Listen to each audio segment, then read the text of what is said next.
moi je m'appelle Pistis. Pistis vient du mot grec pistos, qui veut dire croyance. Quand j'ai appris ça, personnellement, moi, ça a tout changé en moi. Je me disais, je vais vraiment m'approprier de ces noms et je vais croire à tout et à n'importe quoi. Pistis, ingénieur en SIG et cadre dans l'exploitation pétrolière au Congo, décide de tout quitter, fatigué du manque de reconnaissance malgré son travail acharné. Et à ces moments-là, j'ai pris la décision, j'ai dit, j'arrêterai ce travail alors que je t'informe déjà que ça payait bien. Je chercherai les moyens d'aller apprendre dans le même école que ceux qui viennent ici nous montrer des choses. Je verrai si réellement il y a une nuance. Tout se passe dans la tête. Je te jure. Tout se passe dans la tête. Nous, dans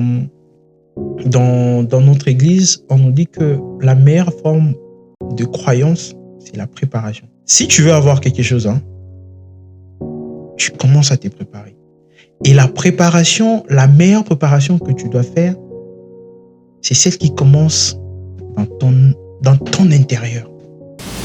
Aujourd'hui, son parcours dépasse sa propre histoire. Pistis se bat pour le Congo, pour que ses compétences et son engagement contribuent au développement et à la reconnaissance de son pays. Le Congo, il n'y a rien qui manque pour ce pays-là. En termes de ressources naturelles, moi, je me pose toujours la question, mais c'est quoi le problème?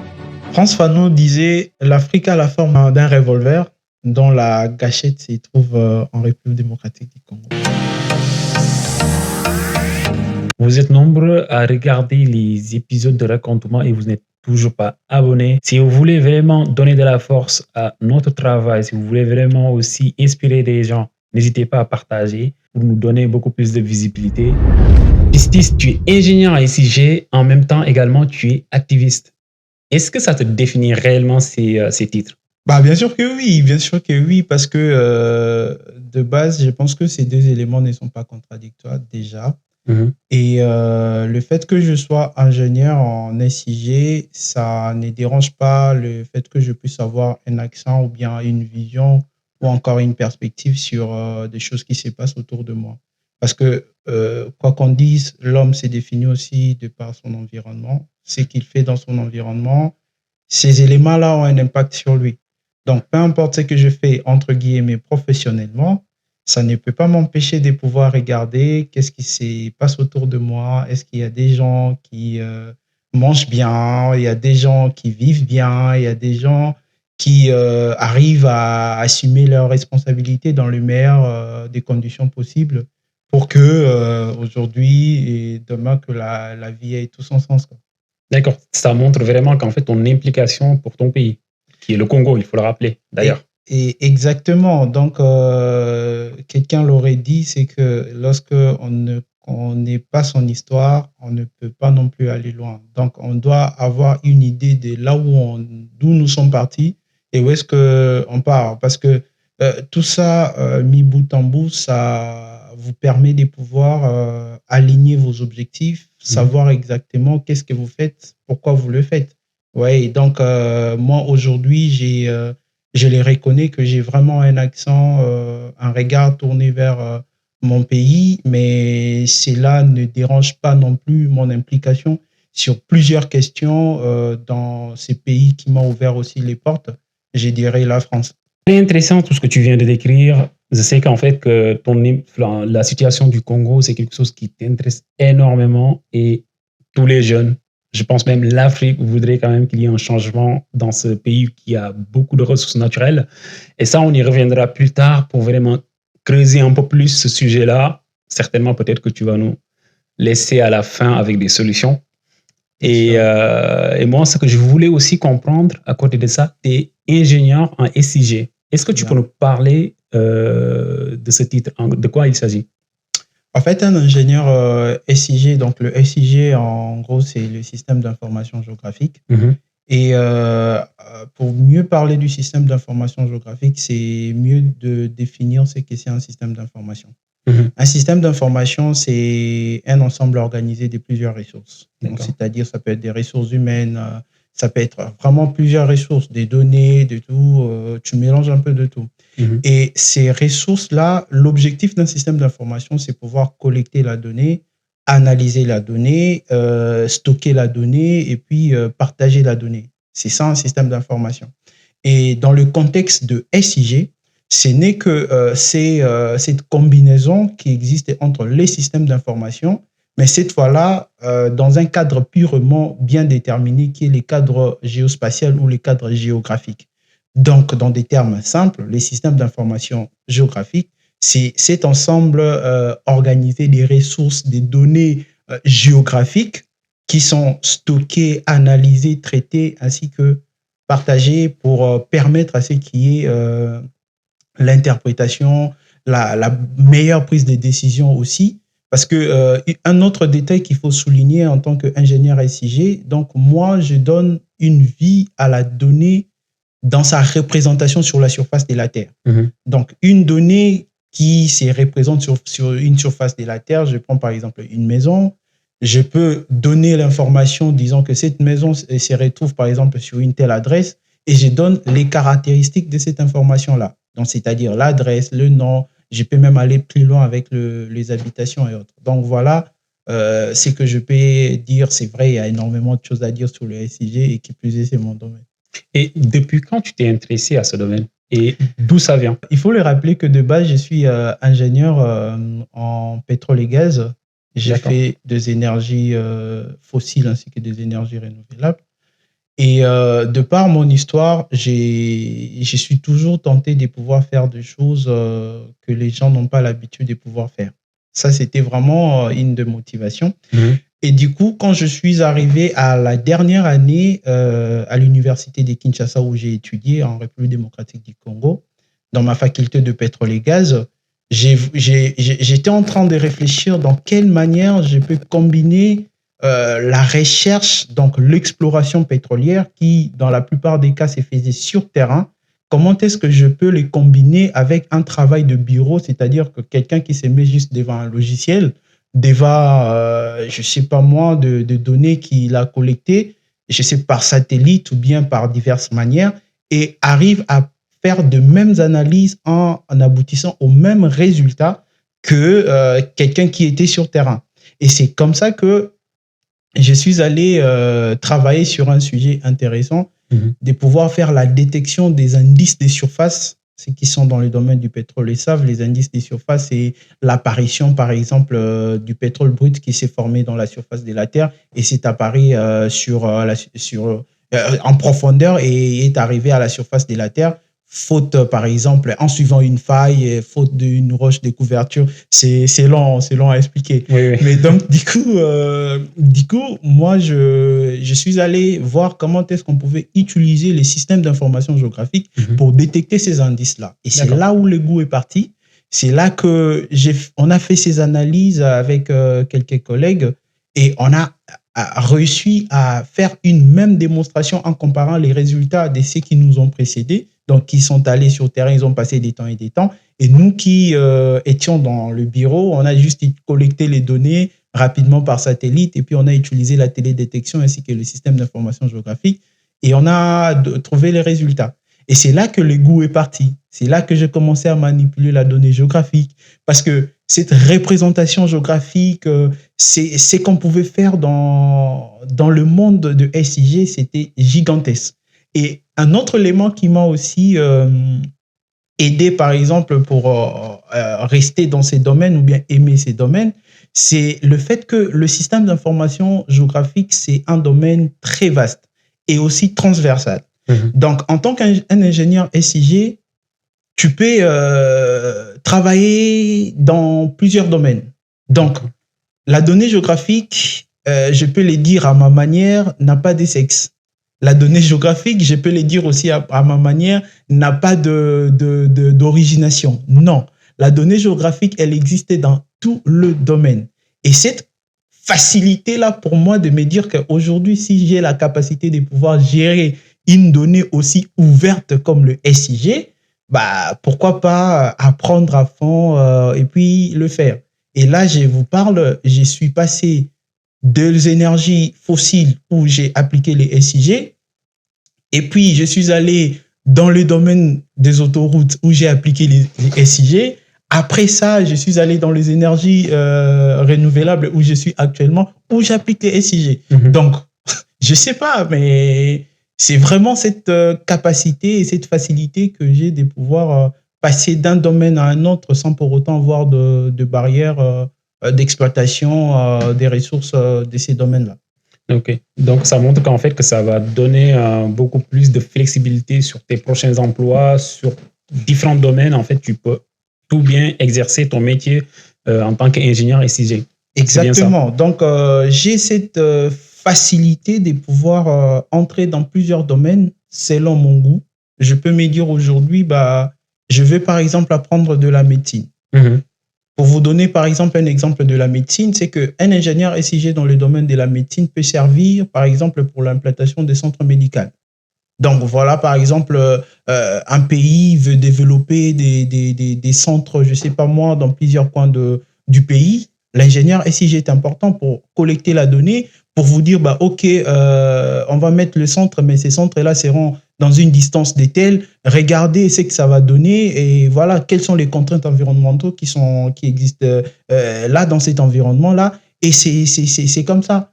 Et ça, c'est par exemple dans le domaine de la médecine. Mm-hmm. Et les exemples sont légion. On peut encore aller dans le domaine du transport où l'ingénieur SIG peut te positionner. Par exemple, aujourd'hui, en France, on a cette capacité de pouvoir attendre un bus en un temps spécifique. Mm-hmm. C'est des systèmes d'information géographique. Oui. C'est ces systèmes d'information géographique qui a la coordonnée du point où toi tu es, c'est-à-dire ton arrêt de bus, et la position du bus. Mm-hmm. Une fois relié, il te calcule la distance et le temps que tu mets pour attendre ton bus. Et ça, c'est le domaine des transports. Je peux encore aller dans le domaine de mines. Je peux aller dans le domaine du pétrole, comme j'ai donné l'exemple tout à l'heure. Donc, c'est-à-dire que dans n'importe quel domaine, un ingénieur SIG, il a sa place. D'accord.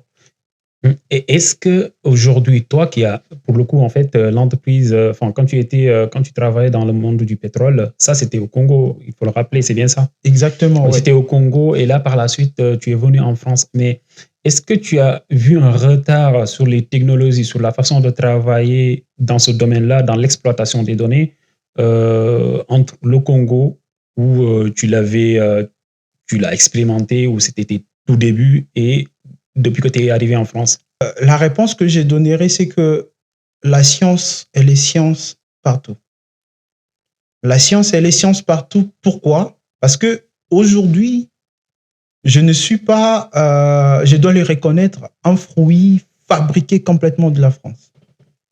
J'avais une base, j'avais une connaissance. Tout ce que j'ai eu à apprendre depuis le pays, l'université que j'ai fréquentée, les examens, les analyses, les résultats que j'ai eu à trouver là-bas ont créé la base pour qu'aujourd'hui, j'ai la compétence que j'ai aujourd'hui. Donc, la science, elle est science partout, je le répète encore, mais cependant, elle évolue. Elle évolue en fonction des ressources.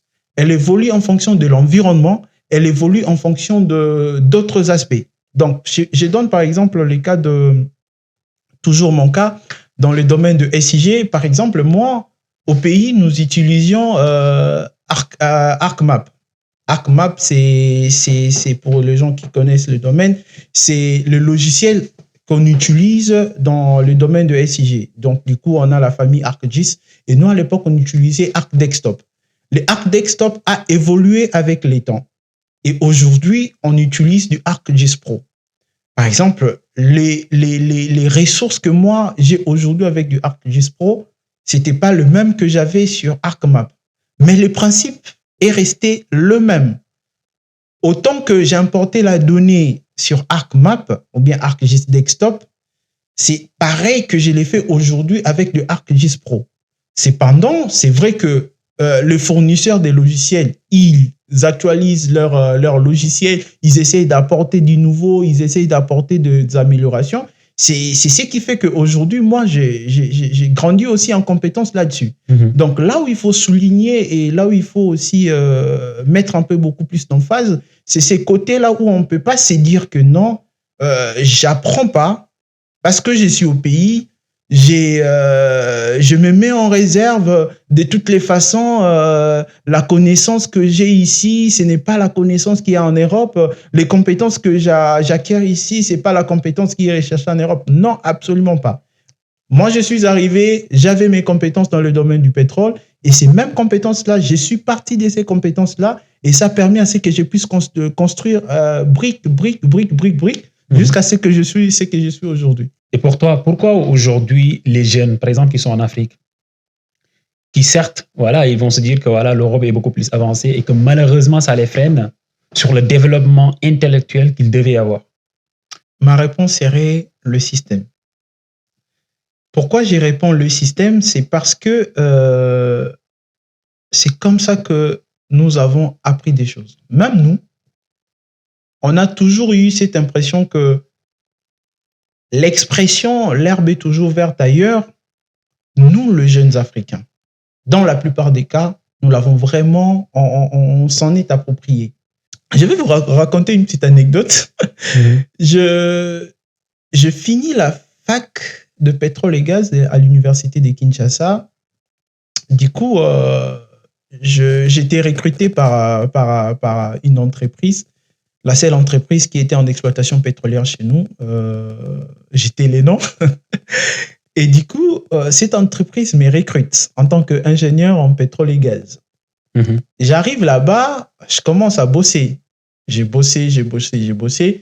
Je dois quand même les souligner, c'est le fait que quand on nous a recrutés, on était là en mode ouais, vous êtes des ingénieurs, certes, mais on était traités comme si on était vraiment dans le contexte purement local. On te montre vraiment que tu es dans un contexte purement local.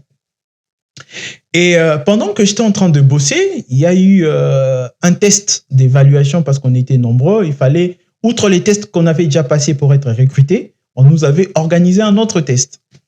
Et du coup, lors de ces deuxièmes tests-là, on passe les tests et une fois les tests finis, on a les résultats. Et ceux qui avaient les meilleures notes, ils étaient dans une catégorie spécifique. On était dans la catégorie de la production pétrolière.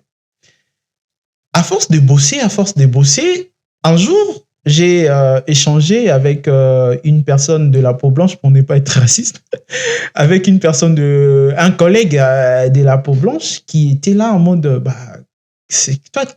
il m'a posé la question, tu as fait quelles études? J'ai dit, non, j'ai fait l'ingénierie du pétrole et gaz.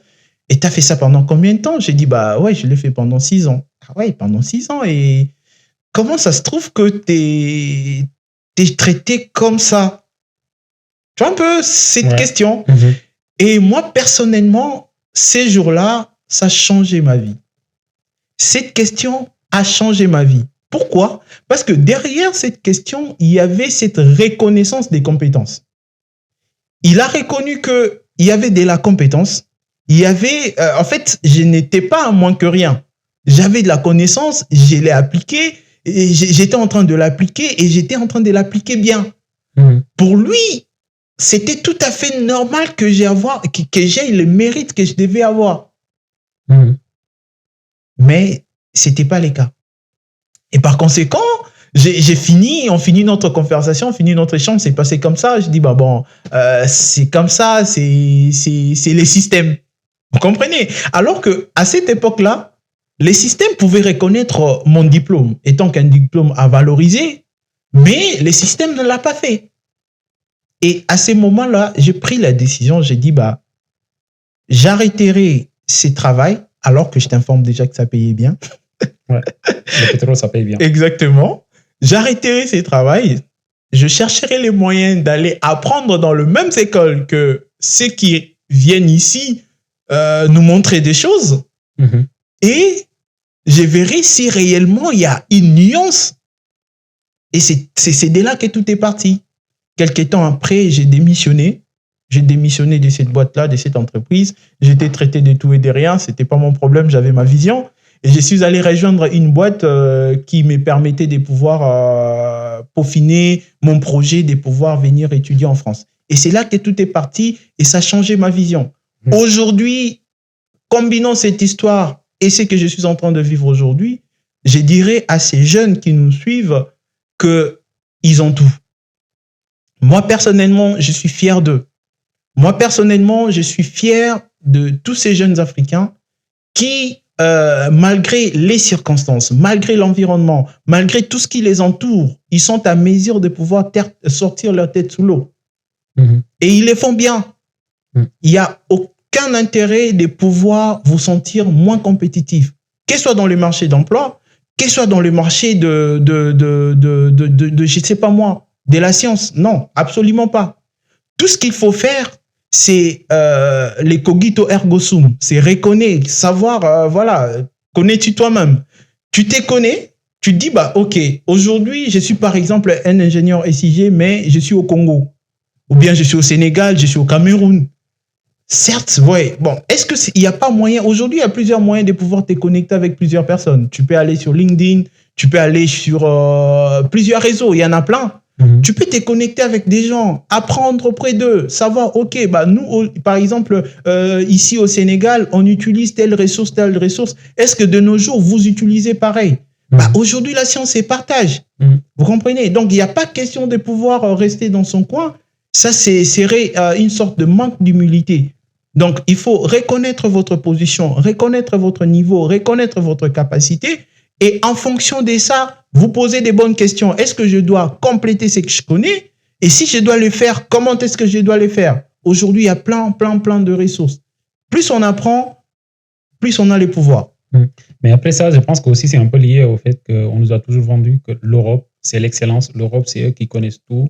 Le savoir, ça vient de l'Europe et c'est pour ça. Mais c'est ce que je suis en train d'appeler les systèmes. Ouais, en fait, c'est ça. En fait, du coup, en fait, je pense que, en tout cas, moi personnellement, j'ai grandi avec ça et donc, en fait, on avait vraiment une image vraiment idéalisée de l'Europe et on se disait que forcément, s'il faut vraiment mettre en place des technologies ou bien mettre en place des choses qui demandent vraiment de l'ingénierie à l'excellence, il fallait appeler, par exemple, les Occidentaux. Et malheureusement, en fait, ça freine. Déjà, ça freine notre pays, de un. Et deuxièmement aussi, pour les jeunes, en fait, qui voient ça, ils ont moins confiance en eux. Et pourtant, ils ont vraiment le potentiel pour vraiment bâtir le continent. Surtout que c'est eux qui sont beaucoup plus confrontés aux réalités du pays. Okay. Et c'est malheureux qu'on en arrive là. Mais c'est très intéressant de tout ce qu'on est en train d'expliquer. Et ça se voit qu'aujourd'hui, par rapport à ton expérience, tu as vu que beaucoup de choses, aujourd'hui, tu es une personne vraiment accomplie, avec beaucoup de maturité, tu sors les idées très facilement. Mais j'aimerais bien quand même qu'on revienne un peu sur ton parcours. Ok. Sur ton parcours. Toi qui es congolais, est-ce que tu peux nous parler de ton enfance, quand tu étais au Congo? Je suis né dans une famille de 10 enfants. D'accord. Et dans cette famille, on a grandi vraiment tous sous un même toit. Et très tôt, les parents nous ont montré plus de chemins. Il y avait le chemin de l'église ainsi que le chemin de l'école. Et particulièrement moi, c'était vraiment dans ces contextes où on nous poussait vraiment d'aller aller dans les très bonnes écoles, faire vraiment des très bonnes études. Et c'était vraiment ça l'objectif des parents. Et très petit, on t'accompagne, tu fais ça, tu apprends, tout ça. Mais arrivé à un certain moment, tu commences maintenant à prendre conscience de ces éléments-là. Et du coup, pour montrer qu'à tout prix, comment est-ce que le parent nous forgeait, par exemple, moi personnellement, pour l'excellence, mon père ne voulait pas que je passe deuxième de la classe, par exemple. Il voulait absolument pas. Il était en mode... je crois que s'il me suit, il comprendra. Il était en mode, il vient à l'école, il pose la question, c'est quoi ma position? Parce que nous, on avait cette habitude de pouvoir venir signer les bulletins, les parents venaient chaque trimestre pour voir les résultats des enfants. Et du coup, il posait toujours la question, c'est quoi la position des pistis? Ah non, cette fois-là, il n'a pas bien travaillé, il est troisième, il est deuxième.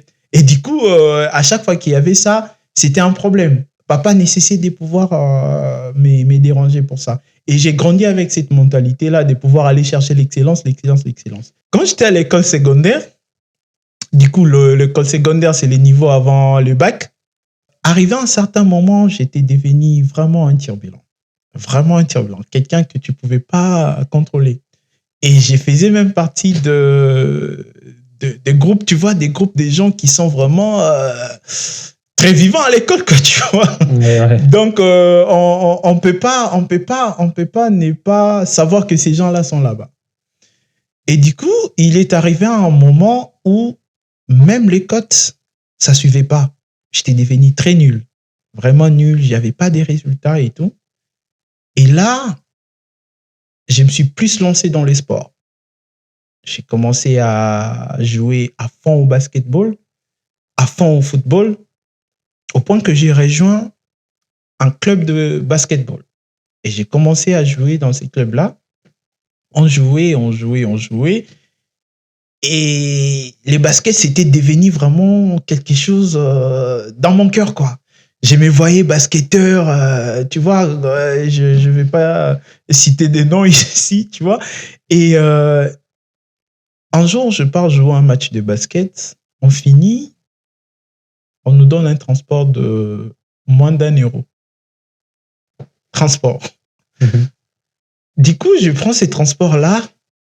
Chemin faisant, je rentre chez moi parce qu'il fallait marcher et tout. Je dis, bah, ok, aujourd'hui, je suis payé moins d'€1 pour un match de basket. C'est vrai, question de division, ça, c'est pas un problème. J'étais, je sais pas moi, division 2, quelque chose de comme ça. Alors, ok, bon. Quand est-ce que les vrais salaires, ça va arriver? Est-ce que ça va arriver? Est-ce que ça arrivera pas? Et du coup, je rentre et ça coïncide que les résultats de l'école n'étaient pas satisfaisants. C'est là que mon père me pose la question déclencheur. Il me dit, il est grand temps que tu choisisses entre l'école et les baskets.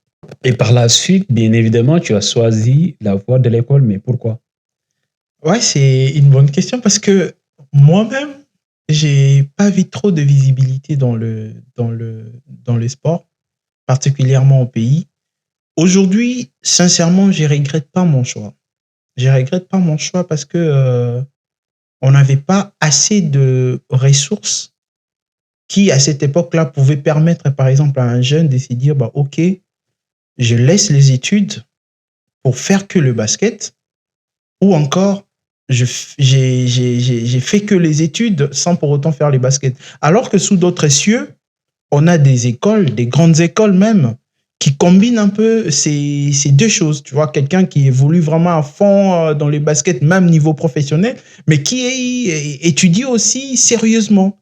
Alors que nous, au pays, c'était pas encore le cas. Ouais. Et du coup, c'est là que je me suis dit, bah, tant qu'à suivre les études, parce que dans tous les cas, dans les études, je savais que même si ça sourit pas, ou que, je sais pas moi, à la fin, j'ai pas un travail, mais au moins j'aurai la connaissance. Or, la connaissance est un pouvoir. Lorsqu'on a la connaissance, on a un pouvoir. Même si aujourd'hui ça sourit pas, ça finira toujours par sourire. Et la connaissance, tu peux l'appliquer partout. Tu peux l'appliquer partout, tu peux l'appliquer dans la vie de chaque jour. Et c'est ce qui fait qu'aujourd'hui, par exemple, tu verras un médecin mais qui se retrouve en train de diriger une entreprise, entre guillemets, des choses un peu comme ça. Parce que en gros, il y a la connaissance et la connaissance, c'est un pouvoir. Et je me disais, bah, quant à faire ça, étudier comme ça, au moins j'aurai de la connaissance. C'est là que j'ai pris mes études au sérieux. C'était, je crois, en 3e des humanités. Je ne sais pas trop l'équivalence. En 3e des humanités. Et là, je fonce et puis j'obtiens mon diplôme. Mon diplôme d'état, donc mon bac. Et je pars à la fac de pétrole et gaz. J'ai fait 6 ans à l'université de Kinshasa. Et à la sortie de l'université de Kinshasa, en fait, je marche toujours avec une persuasion telle que même si ça ne marche pas pour tout le monde, pour moi, ça doit marcher. C'est comme ça, c'est vraiment ça ma personnalité. Et je crois que beaucoup de gens aussi devaient développer cet aspect des choses. Parce qu'aujourd'hui, beaucoup de gens tuent leurs rêves juste par le simple fait qu'ils se disent, bah, pourquoi je ferais ça alors que ça se voit très bien que ça ne marchera pas. Beaucoup sont allés avant moi, ils n'ont pas réussi. Tu vois. Mais moi, personnellement, c'est pas vraiment, ça n'a jamais été quelque chose qui m'a freiné. Jamais. Je suis allé à la fac de pétrole et gaz alors que en RDC, en République démocratique du Congo, à cette époque-là, nous sommes en 2011-2012, il n'y avait qu'une seule compagnie d'exploitation pétrolière. Or, si tu es dans le domaine du pétrole, c'est tout à fait logique que s'il y a un stage, que tu le fasses dans le domaine du pétrole, que tu ailles dans une compagnie pétrolière. On est tout à fait... En fait, ça, c'est logique. Ouais, vous n'avez pas d'autre choix qu'aller là-bas. Voilà. Et par conséquent, étant donné qu'on devait tous aller là-bas, donc Il fallait à tout prix qu'il y ait ces batailles-là pour que tu arrives là-bas. D'accord. Et là, j'ai commencé à développer mes propres stratégies. Par exemple, pour aller là-bas pour la première fois, je me suis dit, en lieu place que j'attende, parce que nous, on faisait le stage obligatoire en 3e graduat. En lieu place que j'attende que tout le monde cherche le stage, moi, je vais jouer un jeu. Ce jeu-là sera le jeu de chercher la distinction. Je vais bosser à fond en 2e pour que je distingue, enfin que j'ai la possibilité de pouvoir partir chercher mon stage alors que les autres seraient encore en train de reprendre leurs examens. Et j'ai appliqué cette technique-là, j'ai distingué, j'ai eu mes résultats, donc je suis passé à la première session du coup. J'ai eu mes résultats et je suis allé chercher les stages alors que les autres étaient encore restés à la fac pour continuer leurs examens. Je suis allé, on a bataillé et puis j'ai fait mon stage. Et pareil, j'ai appliqué la même politique pour la fin de l'année. Et une fois fini, la fac, la même entreprise du coup, a lancé une sorte de test des recrutements. Mort, je t'ai dit que c'est la seule compagnie pétrolière au pays. Donc tu comprends que quand on dit qu'ils ont lancé un test, c'est pour tous les pays. On était plus de 5 à 6 000 personnes. En fait, on était hyper nombreux. Vraiment nombreux. J'arrive là-bas, tac, tac, tac. Encore toujours, moi, dans ma mentalité, le nombre de gens, moi, je ne calcule pas. J'ai fait ce que je dois faire et je le fais bien et c'est tout. On passe ces tests-là, à la fin, tu sais, on ne recrute que 30 personnes. 30 personnes sur le 6 000, 7 000, quelque chose comme on était. Et quand on nous recrute ces 30 personnes, moi, j'ai été affecté dans l'offshore pétrolière, parce que dans le domaine du pétrole, on a l'onshore et l'offshore pétrolière. L'onshore, c'est lorsqu'on fait l'exploitation sur terre, l'offshore, lorsqu'on fait l'exploitation sur mer. Et moi, j'étais en mer, du coup, dans l'océan Atlantique. J'ai commencé à bosser là-bas. J'ai bossé avec un shift de 3 semaines. Donc, c'est-à-dire, vous partez en mer, vous travaillez pendant 3 semaines, vous sortez, vous vous reposez pendant 3 semaines. Et c'est là que ça commençait maintenant à bobiner dans ma tête. Je me disais, là, j'ai fait les tours. J'ai étudié les pétroles à la fac, j'ai vu ça ici, tout ça. Et d'où la question de pourquoi les autres ils ont presque fait le même cursus que nous, mais chez eux là-bas en Europe. Mais quand ils viennent ici, c'est eux qui dirigent, c'est eux qui chapeautent, c'est eux qui font ceci, ils font cela. C'est là que je me suis dit, là, je dois tout arrêter pour aller apprendre là où ces gens viennent. Comment on fait? Comment on se prépare vraiment à aller à des examens où on sait très bien qu'il y a très peu de personnes qui sont prises? La préparation mentalement, comment c'était pour toi? Et est-ce que c'était quelque chose d'éprouvant? Des révisions plusieurs fois, la nuit, le jour? Comment c'était la préparation pour pouvoir réussir un tel concours? La première préparation, tu l'as dit, c'est la mentalité. Tout se passe dans la tête. Moi, je te jure. Tout se passe dans la tête. Nous, dans notre église, on nous dit que la meilleure forme de croyance, c'est la préparation.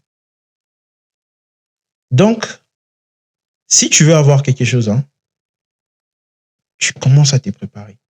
Et la meilleure préparation que tu dois faire, c'est celle qui commence dans ton intérieur. Dans ton intérieur, vraiment, tu vois, ces douces paroles-là que tout le monde n'entend pas, que tu es les seuls à entendre, qui te dit, vas-y, ça va aller. Vas-y, ne regarde pas tous ces mondes-là. Une fois que tu crois à cette parole, donc tu es convaincu, de ce que tu fais. Même la Bible dit, tout ce qui n'est pas objet d'une conviction est un péché. Donc, quand tu es convaincu de ce que tu fais, c'est là que tout change. C'est là que tout change. Pourquoi je dis que c'est là que tout change? Parce que c'est là où tu vas déterminer sur comment est-ce que tu vas préparer la suite. Comment est-ce que tu vas étudier? Comment est-ce que tu vas rechercher des informations par rapport à ce que tu fais? Par exemple, pour le cas de ces tests, du coup, personnellement, je connaissais cette entreprise. J'avais déjà fait les tours, je savais les domaines et tout. Je me suis mis à rechercher c'était quel genre de tests. J'ai vu que c'était même pas des tests à caractère pétrolier. Non, du tout. C'était des tests mnémotechniques. Et j'ai dit, bah, ok, comme c'est ça, je passe mon temps à ne réviser que ça. Et du coup, j'ai commencé à rechercher, aller sur Internet, prendre ces informations-là, collecter ces données-là, et pouvoir faire des tests. Parfois, j'ai échoué, parfois, j'ai réussi. Et un autre élément que j'ai fait toujours dans la préparation, je me suis entouré des gens qui partageaient la même vision que moi. Ces gens-là, ils avaient aussi ce goût de la réussite. Ils étaient persuadés que peu importe le nombre, on va arriver. On va aller chercher ces résultats-là. Et du coup, on s'est mis là et on commençait à travailler ensemble. On travaillait ensemble de battre. Et un autre élément, ce qui faisait notre force aussi, c'était comme nous n'avions pas le même nom, le premier, quand il est parti, il a dit, bah ouais, je vous confirme que c'est vraiment des tests qui se passent comme ça. Et du coup, forcez votre préparation dedans. Et c'est comme ça que les choses se sont passées et on a eu à avoir les résultats. Donc, dans le cheminement, s'il faut que je l'appelle ainsi, c'est d'abord la préparation mentale. Donc, la conviction personnelle. Donc, c'est-à-dire que toi-même, tu es sûr, tu es convaincu que ce que je suis en train d'aller faire, je vais le faire, je vais réussir. Mm-hmm. Et deuxièmement, tu te poses les bonnes questions. Est-ce que j'ai tout ce qu'il faut pour aller passer cet examen-là? Est-ce que j'ai tout réuni? Dans tous les cas, tu ne réuniras jamais tout. Hein. Ça, c'est clair. Mais il faut que tu sois à mesure de pouvoir te dire, bah, là, j'ai réuni le nécessaire possible pour que j'aille. J'ai étudié, j'ai révisé, je suis allé au-delà même de ce qu'avaient enseigné les professeurs et tout. Et après, tu laisses faire les choses. Et entoure-toi toujours de gens qui partagent ta vision, qui partagent le même goût que toi, qui sont persuadés qu'ils peuvent t'aider à aller chercher ces résultats que tu veux. Et toi aussi, tu peux les aider à aller chercher les résultats. Et moi, personnellement, c'est la technique que j'ai appliquée. Et je l'applique jusqu'aujourd'hui parce que ça marche bien. Je retiens 3 éléments dans ce que tu as dit. La visualisation, la force. Et pour avoir cette force, il faut aller le chercher quelque part. Et pour toi, c'était la croyance. Exactement. Hyper important. Merci beaucoup, Pistis, pour ces éléments. Et pour continuer, là, tu étais à la fac. Ouais. Tu étais dans un domaine quand même exceptionnel parce que je pense qu'en Afrique, il n'y a pas beaucoup d'universités. Moi, je n'en connais pas, en tout cas au Sénégal. Il n'y a pas beaucoup d'universités où on apprend tout ce qui est exploitation pétrolière. Très bien. Et tu sors de cette formation et il faut chercher du travail. Tu étais au Congo. Comment tu as fait pour, par la suite, trouver un travail dans ce domaine? Encore une fois, c'est la force de notre conviction. Tu vois, peut-être que je ne l'ai pas dit tout au long de cette émission. Moi, je m'appelle Pistis. Pistis vient du mot grec pistos, qui veut dire croyance. Quand j'ai appris ça, personnellement, moi, ça a tout changé en moi. Je me disais, bah, je vais vraiment m'approprier de ces noms et je vais croire à tout et à n'importe quoi. Ce qui faisait que quand j'étais à la fac, je sais qu'en Afrique, voilà, l'Afrique entière, quoi, le travail, c'est une casse-tête. Il y a des gens qui font des grandes écoles, qui étudient tout ça. Et parfois, le marché du travail ne leur sourit pas. On doit les reconnaître. Mm-hmm. Cependant, moi, pendant que j'étais à la fac, je me disais, je ne vais pas chômer Même pas d'une journée. C'est fou, hein? Ouais. Je me suis dit, je ne vais pas chômer, même pas d'une journée. Il y a eu une opportunité de pouvoir aller passer un test dans une entreprise qui faisait les transports et les stockages de produits pétroliers. Donc, tu vois, du jet, de l'essence, mazout et autres. Je suis allé passer ces tests-là. J'ai passé ces tests-là, j'ai réussi à ces tests. Mais je n'avais pas encore commencé à travailler. Et pendant ces temps, avec la fac, c'était un peu... tout n'était pas encore fini. Il y a eu beaucoup de choses dans cette compagnie-là. Au final, on ne nous a pas gardés, même si on avait réussi au test. Je rentre. La fac délibère. Une fois que la fac a délibéré, je suis allé... une fois que la fac a délibéré, je suis allé maintenant prendre de résultats. On a pris les résultats. Et il y a eu... Pendant qu'on attendait les résultats, on nous appelle pour aller faire les tests dans cette compagnie-là où il fallait qu'on soit plus de 5000. Je pars faire ces tests-là.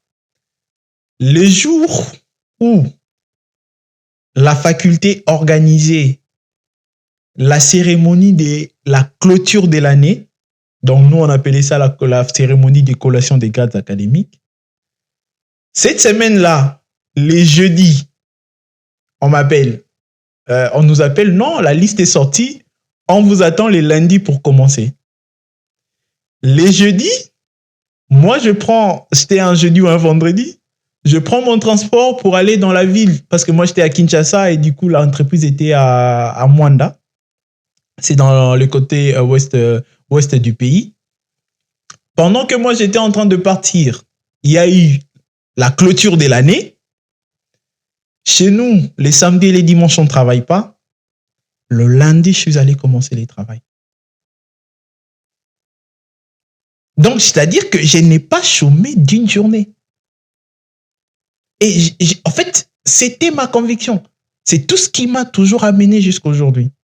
Et même quand j'avais décidé de pouvoir quitter cette entreprise-là pour aller dans une autre entreprise, c'était ma conviction. Je me disais, je travaille avec un shift de 3 semaines. Mais ça ne va pas vraiment m'aider de pouvoir être 3 semaines en train de préparer mon projet pour venir étudier en France, 3 semaines aller travailler. Mais si jamais, par exemple, on m'appelle au rendez-vous de l'ambassade pendant que je suis en train de bosser en mer, est-ce que ça va aider? Ça ne va pas aider. J'ai dit, au nom de ça, je trouve une autre entreprise et je pars. Je t'ai dit que l'entreprise où je suis parti, on m'a payé largement moins que ce que je recevais là-bas. C'est incroyable. C'est incroyable ce que tu es en train de raconter. Et juste, il y a quelque chose en fait qui me heurte quand même dans ce que tu dis. C'est que tout à l'heure, tu disais que tu as grandi dans une famille de 10 enfants. Mm-hmm. Mais comment tu as cultivé cette mentalité-là, sachant que vous êtes dans une grande famille, et quelle était la position de ton père et sur tes décisions aussi également? J'ai cultivé cet aspect des choses plus dans mon environnement, j'appellerais ecclésiastique, donc dans mon église. Très tôt, j'ai commencé à servir à fond dans mon église, tu vois. J'étais vraiment là à fond, j'ai servi, j'ai appris. Moi, j'ai traîné avec des papas, j'ai traîné avec de grandes personnes qui avaient des visions un peu gigantesques et j'ai posé énormément de questions. Ce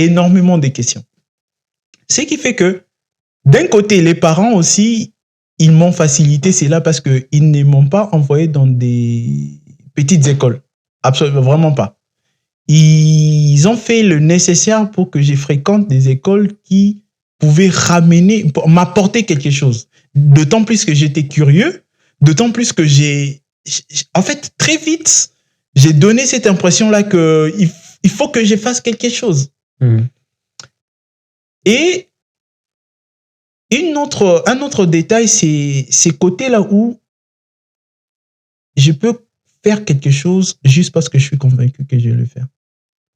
Que les gens qui sont autour de moi soient contents ou pas contents. Si moi, je suis persuadé que ce que je suis en train de faire est bien pour moi, ne vous en faites pas, je vais le faire. Tu es le décideur, en fait, de ton destin, en gros. Exactement. Donc, si je suis persuadé que les chemins que je vais prendre là, c'est les bons, je vais les prendre. Et je vais foncer. Je me dis toujours que vaut mieux essayer, échouer, que ne pas essayer par peur d'échouer. Parce que lorsque vous essayez et que vous échouez, au moins vous aurez appris. Ce n'est pas l'échec total. Vous aurez l'expérience. Vous saurez que non, si j'ai échoué là, c'est parce que j'avais fait ça. Mais si jamais vous vous mettez à l'écart, vous vous dites que non, je ne vais pas essayer parce que je sais que dans tous les cas, ça ne va pas marcher. Déjà là, vous allez perdre 2 fois. Vous allez perdre 2 fois. Parce que, d'abord, vous n'avez pas essayé et vous ne savez pas c'est quoi les risques. Et au final, vous n'avez pas les résultats en question. Et c'est exactement ça aussi qui doit changer la mentalité de beaucoup de personnes. C'est-à-dire que vous devez vous dire que à un certain moment de ma vie, je dois être convaincu, je dois être persuadé que j'ai ma vie entre mes mains. J'ai mon destin aussi entre mes mains. Les actes que je pose aujourd'hui, que je les pose dans le noir ou dans la lumière, comment est-ce que ces actes arrivent à impacter ou pas l'homme ou la femme que je vais devenir demain? C'est là où tout change. C'est vraiment là où tout change. Donc, si je reviens encore sur ta question, sur comment est-ce que j'ai essayé de pouvoir mettre tout ça en place, c'était d'abord personnellement sur ma foi, mes convictions personnelles. Et très tôt, j'ai appris que ce qui compte le plus dans la vie d'une personne, c'est sa conviction personnelle et sa relation qu'il a avec son divin. En fait, ça change tout. Parce que j'ai dit ça. J'ai aucun problème avec mes parents. Je les aime. D'ailleurs, je les salue. J'ai aucun problème avec mes parents. Je ne dis pas qu'ils ne comptent pas.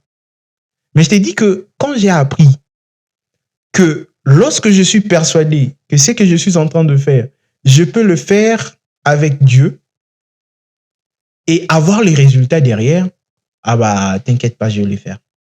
Merci Pistis.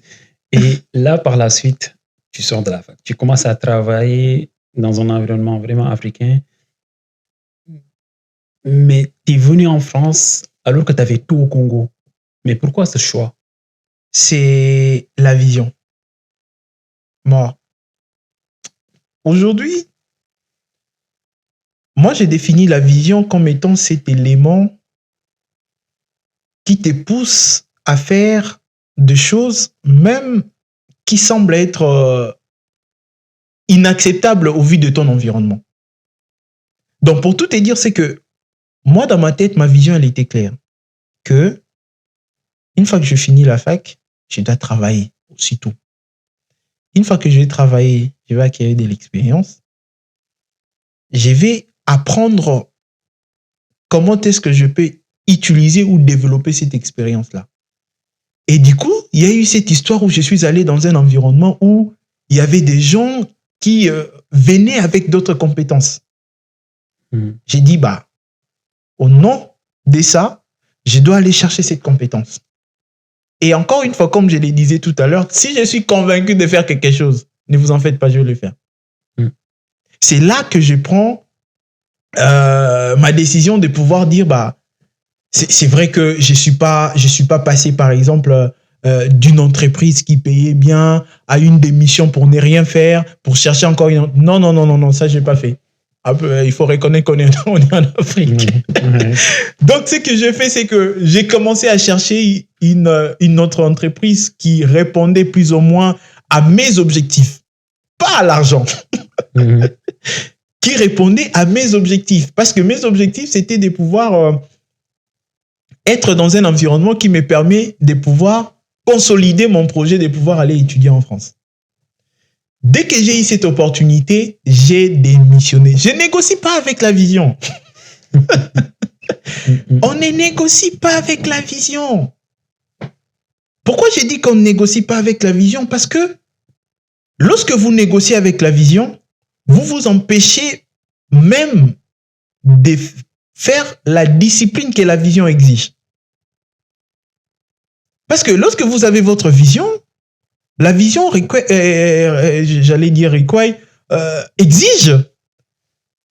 que vous ayez une discipline. La vision va vous interdire de fréquenter certaines personnes. La vision va vous interdire de faire d'autres choses. La vision va vous empêcher de pouvoir passer votre temps, par exemple, dans les réseaux, ou bien la vision. En fait, c'est ça. Derrière la vision, il y a toujours une discipline. Et moi, ma discipline, c'était que je ne négocie pas avec ma vision. Dans ma tête, c'était clair. Même pendant mon sommeil, je me disais toujours pour me convaincre de ce que j'ai croyé, c'est sur quoi je croyais, c'est que j'avais atteint un niveau tel que même pendant mon sommeil, si quelqu'un me réveille, il me pose la question, c'est quoi ta vision? En fait, je dois étaler ça clairement, que tout le monde, en fait, sans ambiguïté. Et dis-toi que quelque chose aussi clair dans ta tête, et puis tu vas te mettre dans les conditions de pouvoir négocier. Non, j'ai refusé de négocier avec ma vision, et du coup, j'ai démissionné, je suis parti. Petite anecdote, c'est que quand j'ai démissionné, je suis allé dans la nouvelle boîte. Un vieux, donc un grand de l'ancienne entreprise, du coup, il m'appelle, il dit, Pistis, j'espère que là où tu es parti, on te paye $4,000 par mois. Hein. Parce que si c'est pas le cas, tu as fait un mauvais choix. Et là encore, c'était important. Parce que lorsque on négocie pas avec la vision, on accepte aussi d'endurer. Et ça, j'espère qu'il y a beaucoup de gens qui n'aiment pas passer par cette phase-là. On est nombreux à pouvoir rechercher les résultats. On est nombreux à pouvoir se dire que je vais réussir, je vais faire ceci, je vais faire cela. Mais combien sont aujourd'hui prêts à pouvoir poser des actes qu'il faut pour avoir ce qu'ils veulent? Alors que derrière chaque réussite, derrière chaque vision, il y a toujours une provision, il y a toujours une discipline, il y a toujours un sacrifice à faire. Non, mon gars, il y a un sacrifice à faire. Cette phase de ma vie où j'ai quitté une entreprise que tout le monde envisageait, tout le monde avait envie de pouvoir entrer dedans, et moi, je sors. J'avais la pression de l'environnement. J'avais la pression des collègues, des amis. À un certain moment, tu te dis, qu'est-ce que j'ai fait? Mais tu as quand même cette voie-là. C'est là où l'environnement devient aussi très important. Autour de moi, il y avait ces parents qui me disaient, tant que c'est ton choix et que tu es convaincu que tu les fasses, nous, on sera toujours là pour t'accompagner. Et là, tu arrives en France, tes premiers pas, ton intégration. Comment ça s'est passé? L'environnement, c'est plus le même comparé à ce que tu connaissais en Afrique. D'autant plus que là, tu arrives avec beaucoup de challenges parce que tu es quand même éprouvé émotionnellement. Il y a beaucoup de gens qui sont derrière toi à essayer de te faire douter, mais tu étais convaincu de ta vision. C'était très clair. Et tu arrives dans un environnement qui est tout nouveau pour toi. Ton intégration, comment ça s'est passé? Merci beaucoup pour cette question, parce que ça, c'est tout le monde, tout Africain qui vient dans un pays étranger mérite cette question. Moi, j'arrive en France, nous sommes en novembre 2021. J'arrive alors que l'année avait déjà commencé en septembre. J'étais un peu en retard parce qu'il y a eu un problème de visa au niveau du pays. Une fois que je suis arrivé, j'étais un peu en retard. Il fallait que je puisse récupérer les retards parce que les autres collègues, ils avaient déjà avancé. Challenge numéro 1, je pars d'un pays francophone. Je viens dans un pays francophone. Jusque-là, tout va bien. Mais j'ai fait une formation complètement en anglais. D'accord. J'avais les bases en anglais. Et pour moi, les challenges étaient que j'ai fait cette formation parce que je le veuille ou pas, à l'issue de cette formation, je vais apprendre cette langue. Et c'était important pour moi. Et là, je me dis, je vais faire cette formation et il y a l'environnement qui arrive. Je me pose les bonnes questions. Je me dis, je vais traîner avec qui? Qui se rapproche de moi? Qu'est-ce que j'ai fait? C'est que j'avais un pote à moi qui était déjà ici. Il avait suivi le même cursus. Et du coup, j'ai les contacts. C'est lui qui m'a vraiment aidé.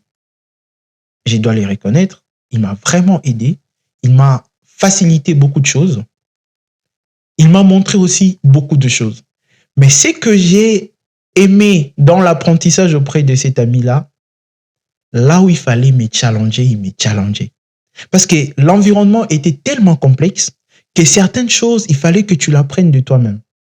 Et c'est là, ça m'ouvre la fenêtre de logement.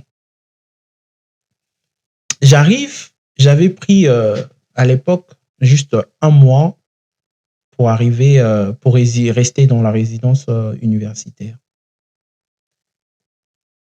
Le un mois arrive à son terme, il fallait que je parte quelque part.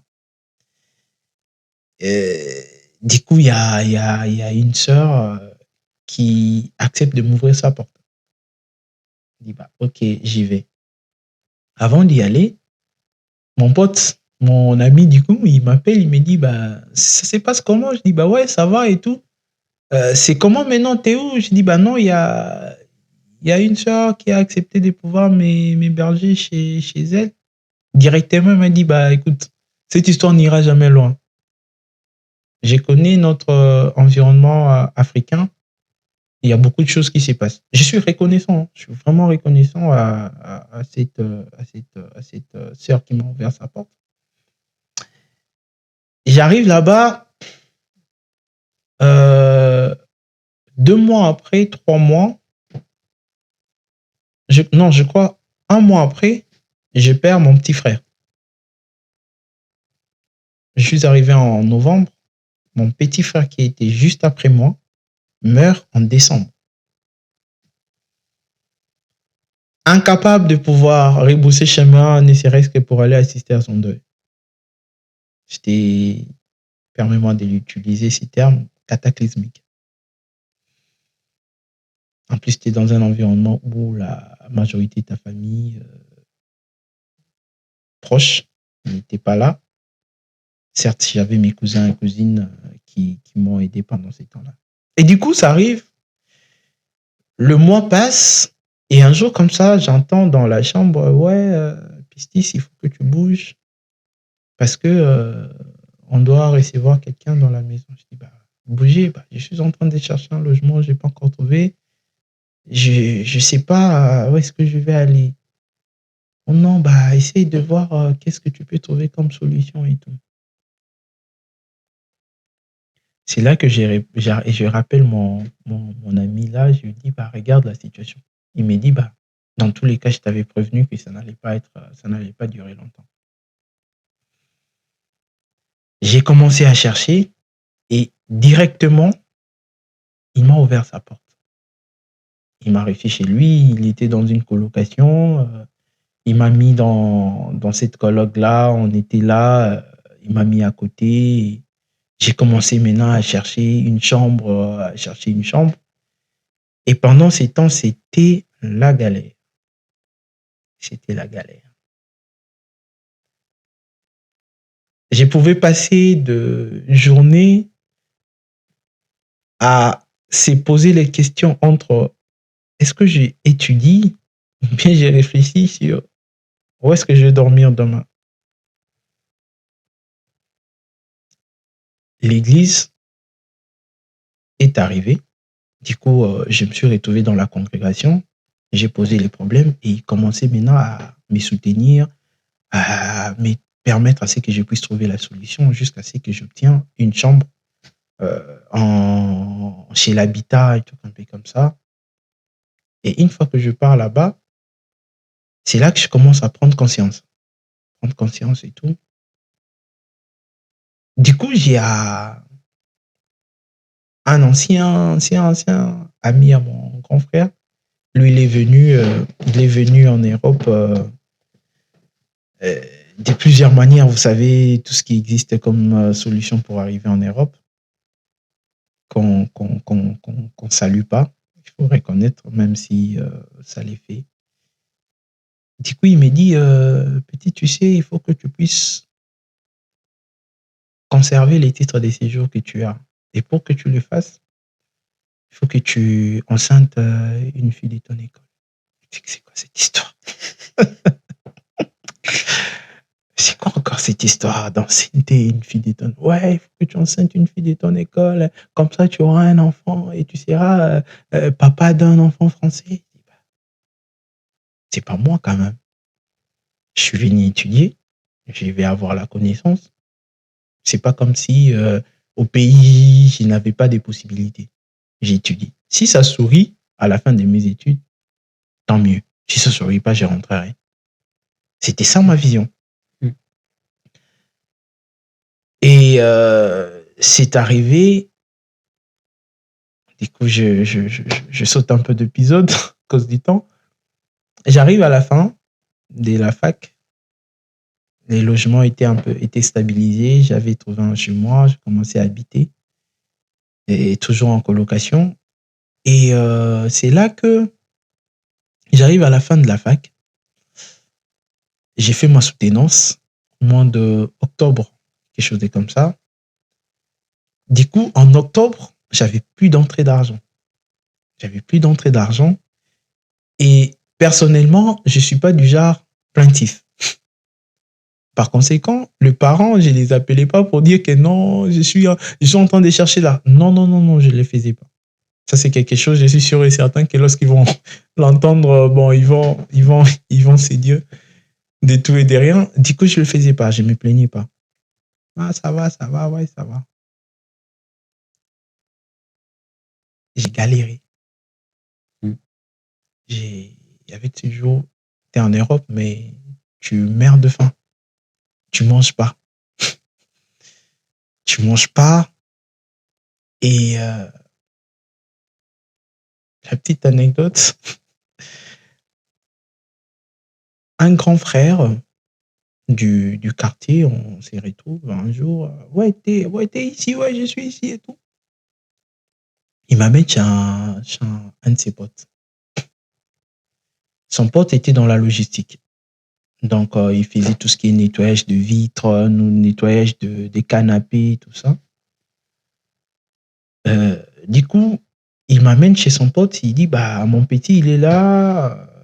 Il est encore en train de chercher du boulot, mais pendant ces temps, il peut commencer à rester avec toi. Comme ça, au moins, tout ce que tu fais, lui aussi, il peut commencer à les faire pour qu'il gagne ne serait-ce que quelque chose.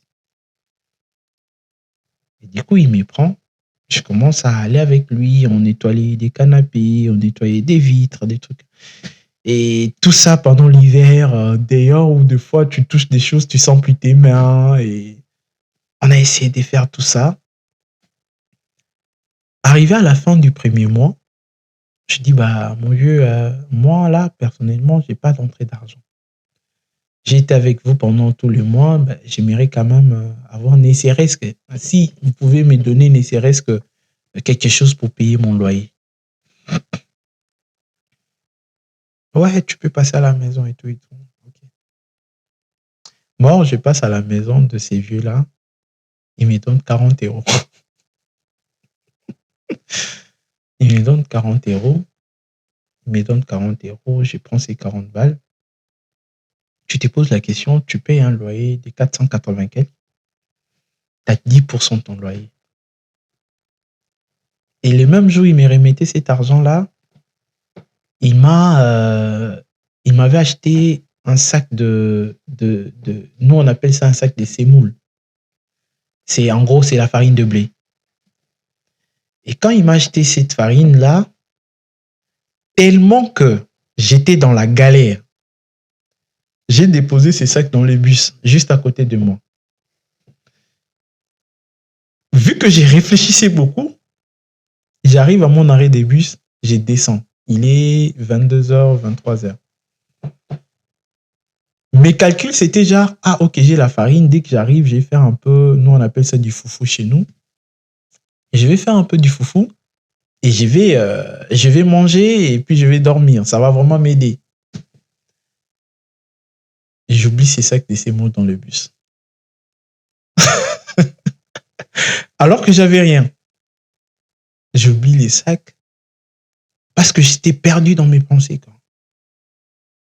Et c'est là où tu t'es dit, est-ce que vraiment j'avais fait les bons choix? Est-ce que il fallait vraiment que j'y passe? Je manquais pas. J'avais un salaire au pays, non, ça va. C'est là qu'en fait, il y a tout qui revient, tout ce que les gens te disaient quand tu étais au pays. Exactement. Et tu commences à douter de toi. Tu commences à douter de toi, tu commences à te poser des questions. Et c'est là où, encore une fois de plus, l'environnement joue son rôle. Autour de moi, il y avait des gens, il y avait notre orchestre de l'église. Il y avait des gens avec qui j'échangeais, où je partageais des tout et des rien.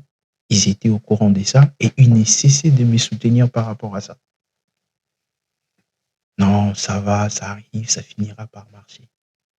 Et pour revenir même sur l'anecdote, c'est que une fois que j'ai réalisé que j'ai plus les sacs, j'ai appelé les dépôts de la SNCF. Est-ce que vous connaissez les numéros du bus? Non, je connais pas, il vient de passer et tout ça. J'attends le prochain bus, était après 1 heure. Les prochains bus arrivent. J'ai dit, bah, ok, ouais, est-ce que vous allez jusqu'au dépôt? Ouais, je vais aller jusqu'au dépôt, mais c'est quand même loin. Pourquoi vous voulez aller? Les chauffeurs, ils me disent, pourquoi vous allez aller au dépôt?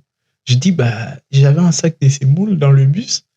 Et du coup, je vais aller pour les récupérer parce que là, j'ai plus rien. Je sais pas quoi manger.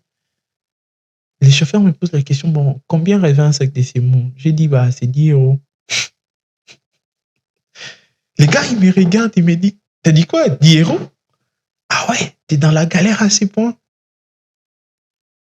Ils me posent la question, si je te donne 10 euros, tu descends, comme ça au moins tu vas acheter toi-même. Je dis, bah ouais, je ferai ça. Il me donne 10 euros. Et il me fait descendre du bus. Je remonte à mon arrêt et j'entre à la maison. Je dors en famille. Mais j'avais ces 10 euros-là. Mais dans ma tête, en aucun cas, j'avais appelé les parents pour leur dire que non, là, c'est vraiment la galère. Je connais mes parents. Ils étaient à même de pouvoir subvenir à mes besoins. Mais je me disais que j'accepte ces challenges. J'accepte d'affronter tout ça. Parce que j'avais en moi le goût de pouvoir se dire que demain, ça va sourire. Et ce serait quoi l'histoire du sacrifice qui va accompagner ces demain-là? Je voulais quand même qu'il y ait une histoire, un fondement. Je ne fais pas ici un appel à un sacrifice suprême de tout le monde, non. Je me disais, personnellement pour moi, je vais écrire cette histoire de cette manière. Et c'est là, une fois que cette phase-là est passée, ça n'avait pas vraiment aussi trop duré, j'ai eu un job étudiant qui était dans le domaine des enquêtes et tout. Je suis allé et j'ai travaillé parfois pendant 4 heures sous la Tour Eiffel. Et pendant l'hiver à fond pour faire des enquêtes. Et parfois, j'ai travaillé dans des gares, parfois, j'ai travaillé dans des musées. Et tout ça là, ça a façonné la personne que je suis aujourd'hui. Donc, pour résumer, c'est que mon intégration a été facilitée par le choix des gens que j'ai accepté de faire entrer dans mon environnement.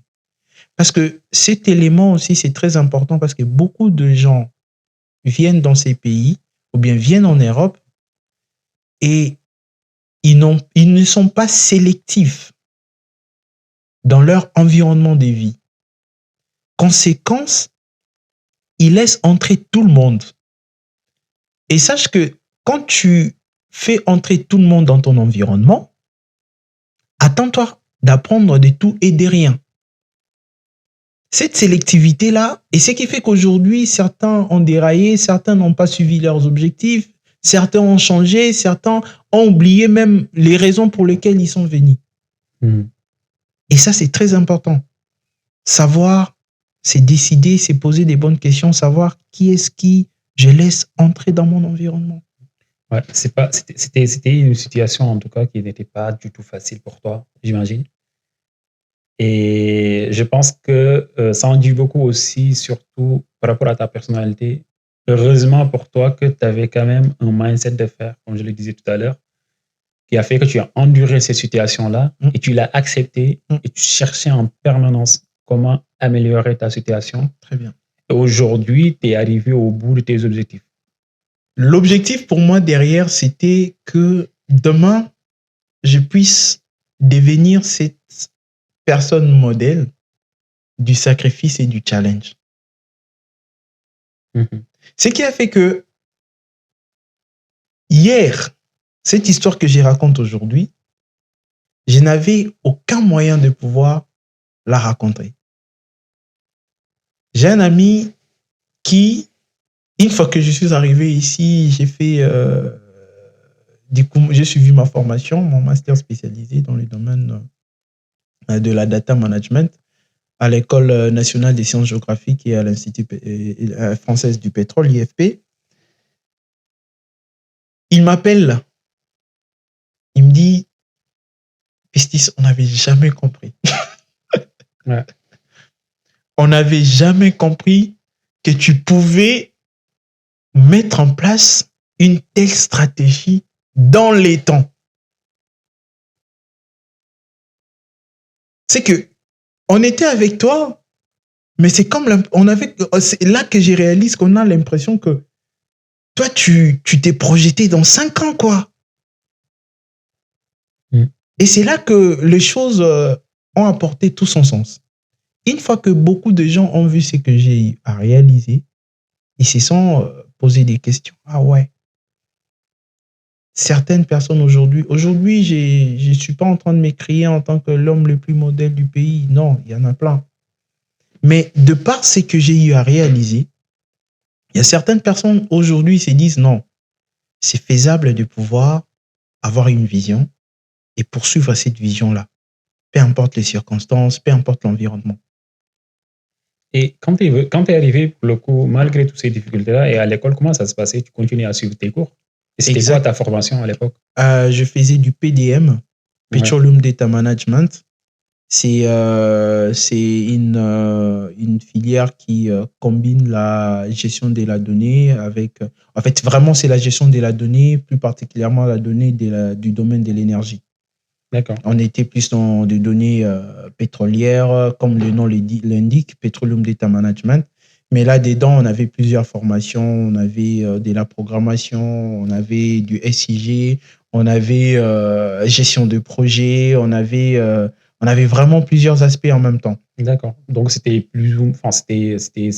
une continuité par rapport à ce que tu avais connu au Congo. Exactement, avec beaucoup plus de diversité dans la formation. Voilà, c'est ça. Mais par rapport à tous les problèmes que tu étais confronté, comment c'était à l'école? Est-ce que ça a impacté quand même sur tes résultats scolaires? Bien sûr. Bien sûr, c'était impossible que ça n'impacte pas. C'était impossible que ça n'impacte pas. Et déjà, ça avait décalé le fait que je suis arrivé un peu en retard, c'était déjà un décalage. Par rapport aux autres amis, il fallait que je puisse rattraper tout ça. Et des deux, vu que tout n'était pas réuni, entre réfléchir, bon, est-ce que demain je vais dormir où? Qu'est-ce que je dois faire demain? Pourquoi je dois faire ça? Est-ce que je vais faire ça? Tout ça là, ça ne permettait pas en sorte que tu puisses te donner à fond. Et en plus de ça, c'était pas pour vous faire rire, c'est que étant donné que je venais d'un pays francophone, il y avait même des fois où j'ai étudié 2 fois. Je prenais la matière en anglais, je faisais du translate en français, j'ai étudié en français, j'ai transformé maintenant ce que j'ai compris en anglais parce que les examens étaient en anglais. D'accord. Donc, pendant que ceux qui avaient la maîtrise de tout, ils étaient en train d'étudier une fois, moi, je devais multiplier les efforts par 2. Et tout ça, là, ça a impacté les résultats. Mais le plus important, c'est que c'est les choix aussi de la formation. C'était un master spécialisé et dans sa stratégie, on avait 6 mois d'école et 6 mois d'entreprise. D'accord. Et du coup, pendant 6 mois d'école, c'était vraiment... En plus, on avait énormément de pratiques. Énormément de pratiques. On nous mettait dans les cas dans plusieurs cas réels où on faisait vraiment l'exploitation, on utilisait les ressources, les logiciels. Et ça permet à ce que tu puisses apprendre et apprendre un peu vite aussi. Et quand je suis allé en entreprise, ça permet à ce que je puisse consolider certaines choses. Et là où tu te déchaînes, quoi, tu t'ouvres et puis c'était parti. Mais je dois reconnaître que le performance que j'avais au pays à un certain moment, au vu de plusieurs réalités que j'ai rencontrées ici, se sont vues quand même modifiées. Et justement, malgré toutes ces difficultés que tu as confrontées, que tu as fait face quand tu étais étudiant, tu finis tes études maintenant. Tu finis tes études, tu dois chercher du travail, tu es en France. Est-ce que c'était compliqué pour toi ou tu as trouvé facilement? Je dois quand même lui reconnaître que je suis dans la catégorie de gens qui n'ont pas vraiment passé énormément du temps d'ailleurs en fait, dans les marchés d'emploi. D'accord. Très rapidement, tu as trouvé. Ouais, très rapidement, j'ai trouvé. Ça a mis quoi 2 mois, 3 mois, grand max. D'accord. Et ces 2 mois, 3 mois-là, moi, je le mets dans le contexte de ma vie comme étant le mois où je devais apprendre le sacrifice, endurer des choses. Et c'est là même que je me disais que, voilà, j'accepte ça.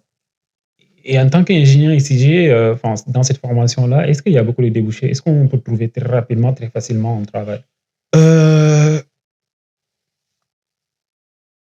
marché du SIG, c'est un marché compétitif. C'est un marché compétitif parce que très facilement, on a besoin de l'expérience. Tu passes par des entreprises qui te recrutent avec une compétence déjà. Donc, c'est-à-dire, ils s'assurent que voilà, tu connais quand même le base, tu seras rapidement productif. D'accord. Et c'est là où je peux conseiller d'autres amis qui sont dans le même domaine, c'est vraiment de chercher à s'auto-former, à apprendre, à ne pas hésiter de pouvoir passer de stage en stage, d'alternance en alternance, si cela est nécessaire pour avoir l'expérience. Mais il y a les débouchés. D'accord. Il y a des débouchés, tu peux facilement passer d'un poste à un autre, d'une entreprise à une autre, et surtout que si tu es compétitif. Et il y a un autre sujet aussi que j'aimerais bien quand même parler avec toi, et je pense que c'est aussi un sujet qui te tient à cœur. C'est le cas du Congo, la situation du pays quand même. Là aujourd'hui, le Congo, il n'y a rien qui manque pour ce pays-là en termes de ressources naturelles. Moi, je me pose toujours la question, mais c'est quoi le problème? Frantz Fanon disait « L'Afrique a la forme d'un revolver dont la gâchette se trouve en République démocratique. » Je commence par cette citation pour dire que, pour rejoindre d'abord votre hypothèse selon laquelle le pays est riche. Aujourd'hui, la République démocratique du Congo souffre de la même maladie dont souffrent la plupart des pays africains. C'est les leaderships. C'est les leaderships. On a comme l'impression, je dirais, une impression que nos leaders, des fois, ils ne se posent pas des bonnes questions. On a comme l'impression que les problématiques que eux voyaient claires avant qu'ils arrivent là où ils sont aujourd'hui, Une fois arrivé là-bas, c'est comme si ces yeux-là sont fermés, sont éteints. Tout ce qui dérange les Congos aujourd'hui particulièrement, c'est ces problèmes-là de leadership. C'est vrai qu'il y a la volonté. C'est vrai qu'il y a des efforts qui sont en train d'être fournis, mais sincèrement, il y a mieux à faire. Sincèrement, il y a mieux à faire. Et c'est dans plusieurs secteurs. Je prends les cas de la guerre. Parce que c'est un fléau qui nous ronge aujourd'hui, ça fait plus de 30 ans. Cette guerre n'a pour fondement que des raisons économiques. Et là, je l'ai dit, ce n'est même pas des raisons limites telles que divisées lors de la conférence de Berlin en 1884. Non, c'est vraiment pour des raisons économiques. Alors, pourquoi les raisons économiques, les raisons des richesses, de mines, devaient être les raisons fondamentales voulais-je dire, pour que les gens s'entretuent, pour que les gens se disent que l'autre ne représente plus rien devant moi, pour que les familles meurent. J'irai encore plus loin pour que des générations meurent. Parce qu'aujourd'hui, on ne parle pas de moins de 10 millions de morts. Non, il y en a plus. Et du coup, nos dirigeants doivent se poser des bonnes questions. Et la question, c'est comment est-ce qu'on arrête la guerre? Comment est-ce qu'on arrête la guerre? Parce que, à cause de cette guerre, les gens ne sont pas en paix. La population est tuée. Économiquement, nous sommes en train de perdre. Il y a même un PDG d'une grande entreprise dont j'ai été les noms, quand on a posé la question, est-ce que vous pensez qu'un jour, vous pouvez aller exploiter en République démocratique du Congo? Il a dit non. Et c'est pour des raisons sécuritaires. Donc aujourd'hui, outre le problème de leadership qui nous ronge, et à partir duquel découle tout ce qui est corruption, tout ce qui est mégestion, tout ce qui est, je sais pas moi, transformation, je sais pas, énormément de vices, il y a aussi ces côtés où on est attaqué, on est envié, on est devenu cette cible-là que les gens pensent que il faut venir arracher ce que nous avons. Nous ne sommes qu'un peuple comme tout autre. Nous ne sommes qu'une nation comme tout autre.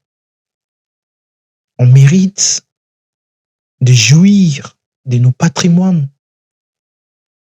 Des gens qui meurent aujourd'hui, ils n'étaient pas lors de la conférence de Berlin. Des gens qui meurent aujourd'hui, ils n'étaient pas là quand... En fait, ils n'arrivent même pas aussi à utiliser les fruits de la transformation de toutes leurs des richesses que les gens volent, pillent. Absolument pas. Il y a les Rwandais qui s'allient aujourd'hui au M23, qui est le mouvement du 23 mai. AFC, quoi ça, je sais pas. Et le mal est devenu tellement profond que même les dignes fils du pays, ils arrivent à le faire. Ils se permettent de pouvoir entrer dans la même danse, jouer la même mélodie avec des agresseurs. Et ça fait très mal.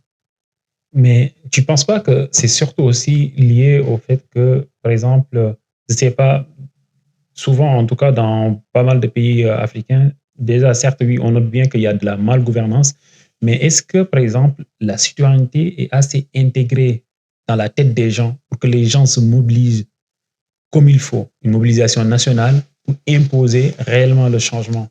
Et aussi, pourquoi pas, par exemple, les gens, en fait, ont vraiment peur et se taire et ne rien dire pour, au final, voir que le développement du pays tel qu'il devait se passer est vraiment freiné. Il y a un stop et il n'y a rien qui avance comme il faut. Thomas Sankara dit qu'un peuple qui ne sait pas s'y révolter, il ne mérite pas qu'on s'apitoie sur son sort. Donc, un esclave qui ne sait pas s'y révolter, il ne mérite pas qu'on s'apitoie sur son sort. Je paraphrase. Aujourd'hui, le peuple africain, c'est vrai que dans certains pays, les choses commencent à bouger et à changer. On a appris un système tel que si je suis proche du leader et que je mange à ma faim, celui qui ne mange pas à côté de moi, ça ne me regarde pas. Si je suis bien chez moi, celui qui n'est pas bien à côté de moi, ce n'est pas mon problème. Et c'est là où la question du patriotisme intervient. C'est là où la question de la citoyenneté intervient. Où chacun atteint un niveau où il s'est dit, on a un élément commun. C'est cette surface qu'on appelle le pays. Mmh. Ce n'est pas pour moi.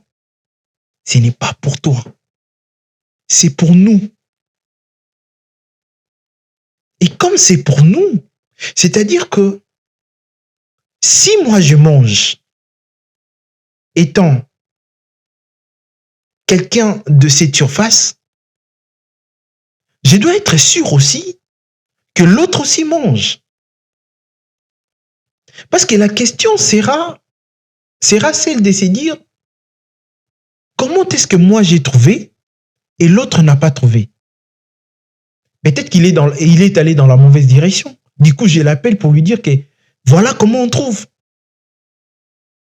Cet esprit d'égoïsme, cet esprit de se dire, aujourd'hui, ce que j'ai, c'est pour moi, c'est pour ma famille, c'est ce qui freine. C'est comme ça que tu vois des gens qui, ils étaient là, dehors, en train de crier, demain, si je deviens au pouvoir, je ferai ça, je ferai ça, je ferai ça. Arrivé au pouvoir, il fait le contraire de tout ce qu'il a promis. Pourquoi? Parce que le système lui dit que non, quand tu es au pouvoir, essaye d'assurer tes arrières. Essaye de manger à ta faim. Essaye de mettre ta famille à l'abri. Mets-toi dans une position où tout le monde viendra vers toi pour te demander. Mets-toi dans une position où tout le monde sera en train de t'applaudir. Toi qui seras là-bas en tant que chef, et les autres seront toujours là en tant que des subalternes. Ce qui fait aussi que derrière, ça engendre cette histoire des dictatures. Ou encore cette histoire de chefferie. De rester longtemps au pouvoir. Tout ça, c'est juste une démonstration de l'égoïsme. Et pour toi, qu'est-ce qu'il faudra changer dans le système pour que tout marche à merveille? C'est revenir aux bases. C'est quoi les bases pour toi? Les bases pour moi, c'est apprendre à fond aux générations qui viennent l'amour et le respect de la patrie. C'est-à-dire atteindre cet objectif ou bien ces niveaux où l'homme inculque dans sa tête la considération du pays. Les niveaux où il se met en recul par rapport aux objectifs et aux intérêts de la nation. À partir du moment où on s'est dit, je suis dans une nation est régie par des lois, des règles à respecter, c'est là où tout change. C'est là où tout change. Si dès le bas âge, j'apprends que voler dans les trésors publics, c'est pas une bonne chose, je ne le ferai pas. Si dès le bas âge, j'apprends que ne pas respecter la Constitution, ce n'est pas bien, je ne le ferai pas. Et c'est là où tout change, encore une fois de plus, je l'ai dit. Donc, c'est-à-dire que la mentalité des gens doit être nettoyée, révisée. Il faut qu'on change cette façon de pouvoir voir nos pays.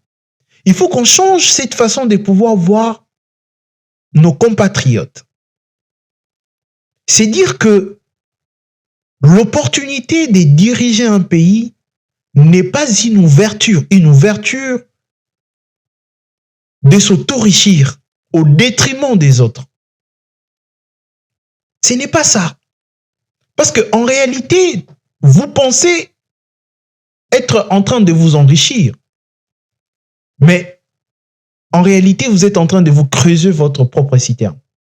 Et une citerne qui ne va même pas retenir de l'eau. Les fondements du patriotisme est presque perdu aujourd'hui. Le président actuel, il fait ses preuves. C'est vrai qu'il est arrivé dans des contextes qui étaient plus ou moins mouvementés, dans tous les sens, entre son prédécesseur, lui, et tous les challenges qu'il a. Il arrive à faire des choses. Ça, je les reconnais. Mais il y a encore mieux à faire. Dans son entourage, il y a mieux à faire. Dans l'exercice, dans la question de l'égalité et de l'équité, il y a encore mieux à faire. Et il n'y a pas de tête qui manque pour faire ça. Absolument pas. Bah, merci beaucoup, Pistis. Là, on arrive vers la fin et comme on a l'habitude de le faire, on pose souvent des questions plus intimes à nos invités. Quelle est ta plus grande qualité? La croyance. Et ton plus gros défaut? Je ne recule pas si je me suis déjà décidé d'avancer. C'est une phrase, mais ça te définit réellement par rapport à tout ce que tu as raconté, effectivement. Exactement. Tu préfères l'argent ou le savoir? Le savoir. Qu'est-ce qui te met instantanément de bonne humeur? Ça, c'est une bonne question. Il y a plein de choses. Oui. Vraiment, comme il y a quoi? plein de choses. Parce que j'aime la joie. J'aime la joie. À dire comme ça, c'est compliqué, mais j'aime la joie et dans mon environnement, j'essaie de créer cette atmosphère-là de joie. Et du coup, même des histoires qui semblent être des histoires très compliquées, je prends le temps de pouvoir les regarder différemment pour ressortir l'aspect joie dedans. C'est-à-dire que je peux être dans la galère, mais je vais apparaître devant toi comme si rien n'était. Exprimant une joie et tout. Donc, ouais, les bien-être me rend vraiment heureux. Quand je suis bien dans ma peau, dans ma tête, dans mon environnement, ça me rend entouré de bonnes personnes surtout. Et dans un environnement où si tu te dis, bah, tu manques pas, c'est vrai que c'est compliqué, mais tu as un espoir que ça finit par s'arranger. Qu'est-ce que tu détestes le plus chez les gens? Ça, c'est vraiment clair. J'en rigole, mais c'est tellement clair. J'apprécie pas l'inconsidération. Ça, c'est de 1. Et de 2, je sais pas comment les dire, mais les gens qui ont double face. Tu vois, avec toi, il est quelqu'un d'autre. Quand t'es pas là, il est quelqu'un d'autre. En un mot, comment tu définirais ton parcours? La grâce. Merci à toi. Et merci infiniment. Merci à toi, Pistis. C'était un plaisir, en tout cas, de t'accueillir ici dans Raconte-moi. C'était Raconte-moi. On est là pour vous inspirer. On est là pour vous motiver. À la prochaine. Ciao.